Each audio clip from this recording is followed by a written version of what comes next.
교 강요 제1권 13장 25절부터 29절까지 삼위일체를 반대하는 이단들에 대한 반박 두 번째 부분 읽어보겠습니다.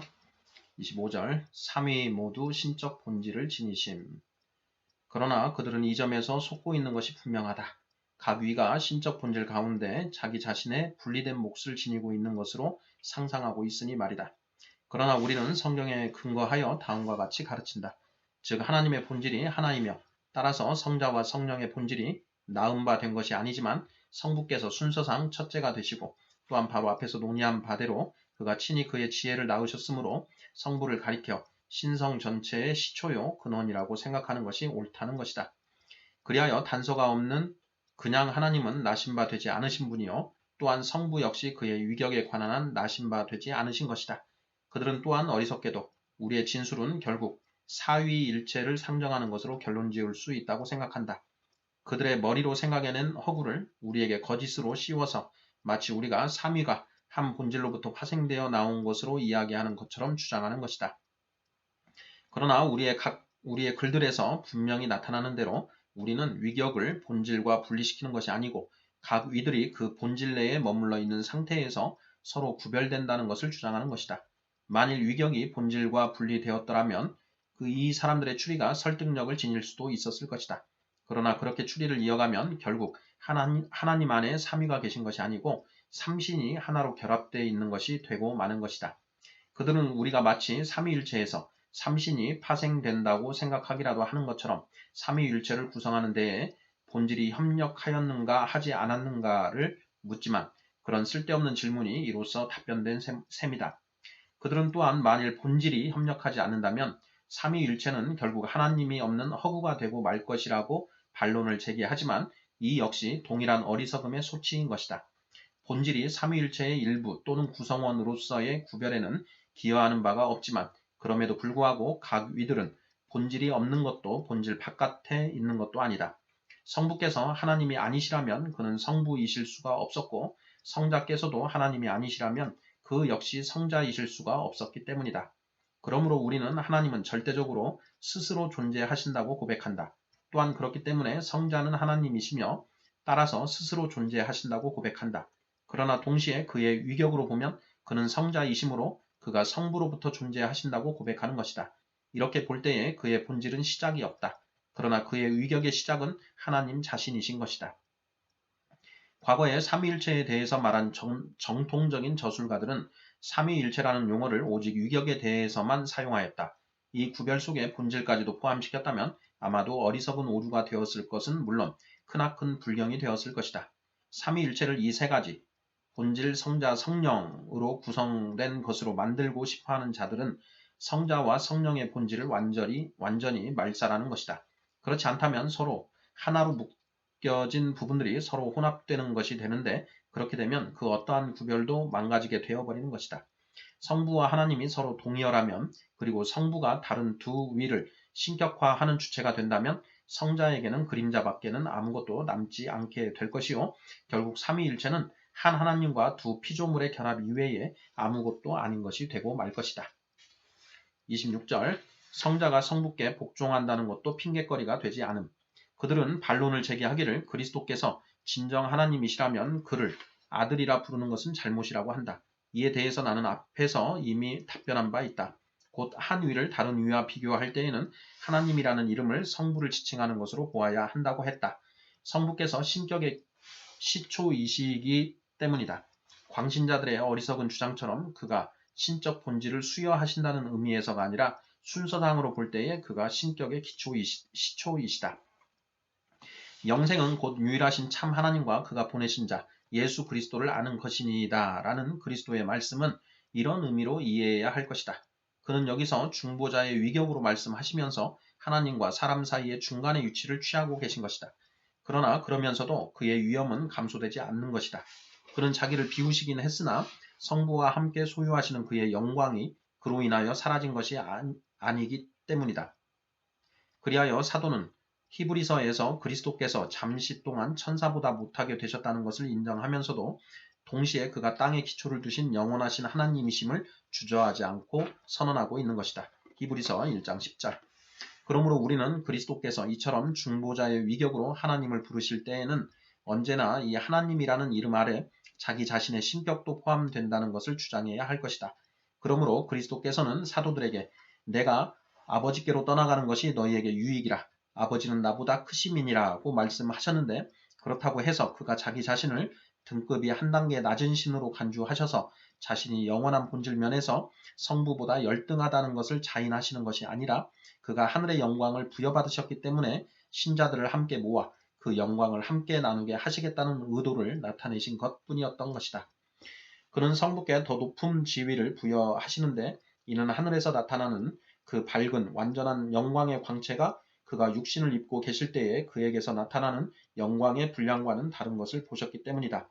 바울은 이와 동일한 의도로 다른 곳에서 말씀하기를 그리스도께서 나라를 아버지 하나님께 바치셔서 하나님이 만유의 주로서 만유 안에 계시게 하실 것이라고 한다.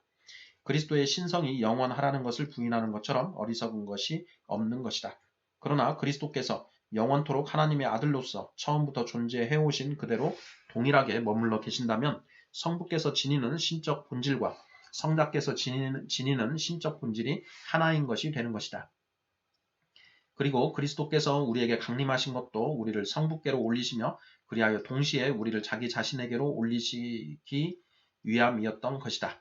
그러므로 하나님이라는 이름을 성부께만 제한시키고 성자를 거기서 배제시킨다는 것은 합당한 것도 옳은 것도 아닌 처사인 것이다. 그렇기 때문에 요한도 그리스도를 가리켜 참 하나님이시라고 선언하여 그 어느 누구도 성자를 성부보다 열등한 제2등급의 신으로 여기지 못하도록 하고 있는 것이다. 더욱이 새로운 신들을 날조하는 자들은 그리스도께서 참 하나님이심을 고백하고는 곧바로 그를 성부의 신격에서 제외시키는데 그 저희가 무엇인지 심히 의심스럽다. 이는 마치 그리스도께서 참 하나님이시면서도 한 하나님이 아니실 수도 있는 것처럼 생각하는 것인데 그들은 신성을 주입받은 존재의 개념이 새로이 날조된 허구가 전혀 아닌 것처럼 포장하고 있는 것이다. 27절 이레나이우스의 진술들을 이용한 그릇된 논리. 그들은 또한 그리스도의 아버지께서 유일하고 영원하신 이스라엘의 하나님이시라고 선언하는 이레나이우스의 진술들을 여러 곳에서 인용하여 증거로 제시하지만 이는 그들의 수치스러운 무지를 드러내는 것이거나 아니면 그들의 부정직함을 보여주는 것이다. 그들은 그 거룩한 사람이 그리스도의 아버지께서 그 옛날 모세와 선지자들을 통해서 말씀하신 그 동일하신 하나님이심을 부인하면서 세상의 부패 때문에 만들어진 일종의 유령처럼 상상하는 광신자들을 대항하여 싸우고 있다는 사실을 마땅히 생각했어야 옳았을 것이다. 그렇기 때문에 이레나이우스의 진술의 요점은 바로 이것이다. 곧 그리스도의 아버지 이외에는 성경에서 다른 하나님을 제시하지 않는다는 것이 분명하며 따라서 다른 신을 상상하는 것은 그릇된 것이라는 것이다. 그렇기 때문에 그가 그리스도와 사도들이 높이시는 그 이스라엘의 하나님 이외에는 다른 하나님이 없다는 사실을 그렇게도 자주 강조하는 것이 전혀 놀랄 일이 아닌 것이다. 그러므로 다른 류의 오류와 싸워야 하는 지금의 상황에서도 우리는 이렇게 말할 것이다. 곧 그 옛날 족장들에게 나타나셨던 그 하나님은 다른 분이 아니라 바로 그리스도이셨다고 말이다. 혹시 사실은 성부가 나타나신 것이라고 하며 반론을 제기한다면 우리는 즉시 이렇게 답변할 것이다. 우리가 성자의 신성을 위하여 싸우지만 그렇다고 해서 성부를 제외시키는 것이 아니라고 말이다. 이레나이우스의 의도가 무엇이었는지에 대해 주의를 기울이면 모든 논란이 바로 사라질 것이다. 그가 제3권 6장에서 진술하는 내용으로도 모든 분쟁이 해결될 것이다. 거기서 그는 성경에서 절대적인 의미로 아무런 단서 없이 하나님으로 불려지시는 분은 진실로 유일하신 하나님이시며 또한 그리스도께서 절대적인 의미에서 하나님으로 불려지신다는 이 한 가지 사실을 강조하고 있는 것이다. 특히 제2권 46장에서 분명히 드러나는 대로 바로 이것이 즉 성부라는 이름이 참되신 하나님이 아니셨던 자에게 수수께끼처럼 우화적인 의미로 붙여진 것이 아니라는 것이 그의 논지의 기반이었다는 사실을 기억하도록 하자. 그 이외에도 그는 다른 곳에서 선지자들과 사도들이 성자와 성부를 함께 하나님으로 부른다는 사실을 주장하고 있다.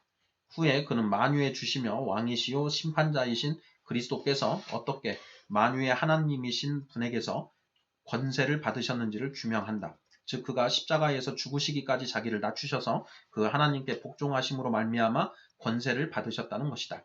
더 나아가서 그는 잠시 후에 단언하기를 성자께서 천지를 지으신 자시요 모세의 손에 율법을 주신 자시요 또한 족장들에게 나타나신 자시라고 한다. 여기서 혹시 이레나이우스에게는 오직 성부만이 이스라엘의 하나님이셨다는 식으로 주장하는 자가 있다면 나는 그 자신이 분명하게 가르치는 사실을 그 사람에게 들이댈 것이다. 이레나이우스는 그리스도는 언제나 한 분이시요 동일하시며 또한 하나님이 남방에서부터 오시며 라는 하박국서의 예언이 그를 지칭하는 것이라고 가르치는 것이다. 하박국 3장 3절 제4권 9장에 나타나는 그리스도 자신이 성부와 더불어 산자들의 하나님이시다라는 진술 역시 동일한 의미를 지닌다. 그리고 제4권 12장에서는 아브라함이 하나님을 믿은 것은 그리스도께서 천지를 지으신 자요 또한 유일하신 하나님이시기 때문이라고 설명하고 있는 것이다. 28절 테르툴리아누스의 진술들을 사칭한 그릇된 핑계. 그들은 테르툴리아누스가 자기들의 지지자라고 주장하는데 이 역시 터무니없는 것이다. 물론 때때로 그의 언사가 거칠기도 하지만 그러나 그는 우리가 변호하는 그 교리의 총체를 모호하지 않게 확실하게 전하고 있기 때문이다. 그의 견해를 약술하자면 하나님은 한 분이시지만 경륜에 의하여 그의 말씀이 존재하며 또한 하나님은 본질의 단일성에 있어서 하나이시요 그럼에도 불구하고 그 단일성이 경륜의 신비로 말미암아 삼위일체로 정리되신다는 것이다. 이렇게 해서 세 분이 계시지만 이것은 지위의 문제가 아니라 정도의 문제이며 본질의 문제가 아니라 형식의 문제이며 권능의 문제가 아니라 순서의 문제라는 것이다. 그는 사실 성자를 성부에 이어서 두 번째로 보지만 그러면서도 성자께서는 위격이 구별된다는 것 이외에는 전혀 성부와 다르지 않다고 이해하고 있다. 그리고 다른 곳에서는 성자를 눈에 보이는 분으로 말하고는 그 문제에 대한 양쪽의 논지를 다 논한 후에 성자께서 말씀이신 한에는 눈에 보이지 않으신다고 선언하는 것이다. 또한 테르툴리아누스는 성부께서 그 자신의 위를 통해서 자신의 특성을 드러내신다고 단언하는데 이는 결국 그가 우리가 반박하고 있는 그런 거짓된 주장과는 거리가 멀다는 것을 분명히 드러내 주는 것이다. 그가 성부 이외에 다른 하나님을 인정하지 않는 것이 사실이다. 그러나 곧바로 이어지는 문맥에서 자신의 입장을 설명하면서 자신은 성자에 대해서만 예외적으로 이야기하는 것이 아니며 성자께서 성부와는 다른 하나님이시라는 것을 그가 부인하므로 또한 그리하여 성부의 수위성이 위격의 구별로 인하여 깨어지지 않는다는 것을 보여주고 있는 것이다. 그의 강론의 전체적인 기조에서 그의 발언이 어떤 의미인지를 쉽게 알 수가 있다. 그는 프락세아스에 대항하여 하나님이 3위로 구별되시지만 그렇다고 해서 하나님이 한 분 이상이 되는 것이 아니며 하나님의 단일성이 깨어지는 것도 아니라고 주장한다. 프락세아스가 그리스도께서 성부와 동일하지 않고서는 하나님이실 수가 없다고 거짓된 주장을 늘어놓기 때문에 그는 이 구별에 대해서 상당히 강력하게 논지를 전개하고 있는 것이다.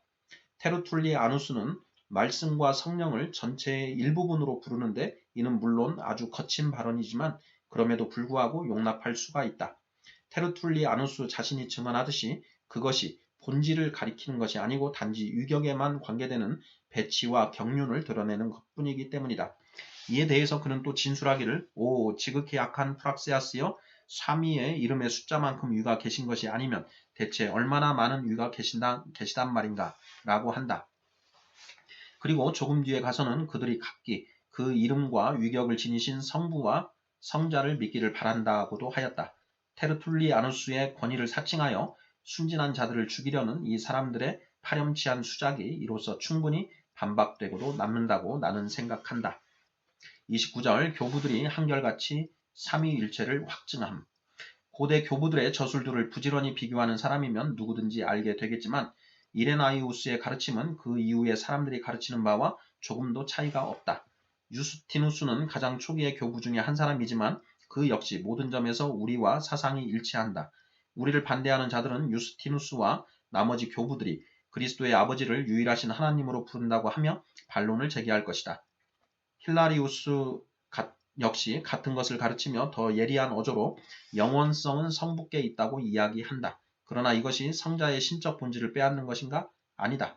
그는 오히려 우리가 고수하는 바로 그 믿음을 전적으로 변론하고 있는 것이다. 그런데 우리의 대적들은 부끄러움도 없이 이런저런 발언들을 거두절미하고 마구 빼어내어 힐라리우스가 자기들의 오류를 지지하는 것으로 믿게끔 만들려 하고 있는 것이다.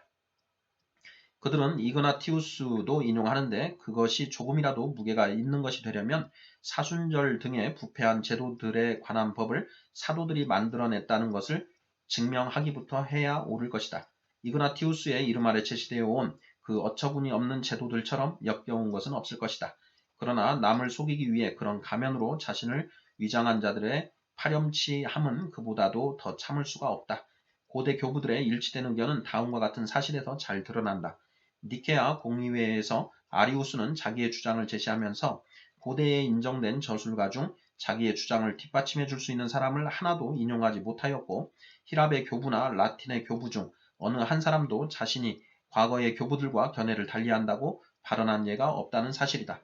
이 악당들이 가장 경원시하는 아우구스티누스의 경우 모든 사람들의 저작들을 살핀 후에 그것들을 존경하는 자세로 받아들이고 있는 사실에 대해서는 구태여 거론할 필요조차 없다. 물론 아주 사소한 세부적인 내용들에 있어서는 그들과 의견을 달리하기도 하며 그럴 경우는 그 정황을 구체적으로 제시하고 있다. 그리고 이 문제에 있어서도 다른 저술가들에게 무언가 모호하거나 희미한 진술이 발견되면 그는 그 사실을 숨기지 않는다. 그러나 그러면서도 그는 아리우스주의자들이 공격한 그 교리를 당연한 것으로 받아들이며 가장 초기부터 논쟁의 여지 없이 받아들여진 것으로 인정하고 있다. 동시에 그는 과거에 다른 사람들이 가르친 내용에 대해서도 무지하지 않았다. 이는 단 한 가지 진술에서 분명히 드러난다. 그는 기독교 교양 제1권에서 말하기를 단일성이 성부 안에 있다고 하는데 그들은 여기서 그가 자신을 잊고 있다고 떠들 것인가? 그러나 다른 곳에서 그는 그런 비난을 깨끗이 해결하고 있다.